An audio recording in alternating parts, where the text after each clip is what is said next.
அகிம்சை வழியில் காந்தியும், ஆயுதமேந்தி நேதாஜியும், புரட்சி வழியில் பகத்சிங்கும், எழுதுகோல் கொண்டு பாரதியும், வீரமங்கையாய் வேலு நாச்சியாரும், கப்பலோட்டிய வஉசியும், கப்பம் கட்ட மறுத்த கட்டபொம்மனும் பெற்று தந்த சுதந்திரத்தை பேணி காத்து போற்றிடுவோம். அனைவருக்கும் 78வது இனிய சுதந்திர தின நல்வாழ்த்துக்கள். அன்னை சொன்ன மொழி, ஆதியில் பிறந்த மொழி, இணையத்தில் இயங்கும் மொழி, ஈடிலா தொன்மை மொழி, உலகம் போற்றும் மொழி, ஊர் கூடி வியக்கும் மொழி, அதுவே நம் தமிழ் மொழி.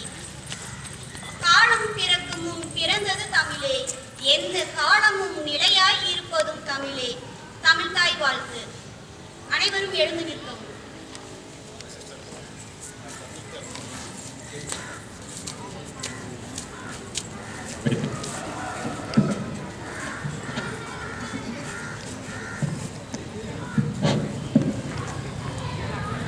Score, attention, தமிழ் தாய் வாழ்த்து.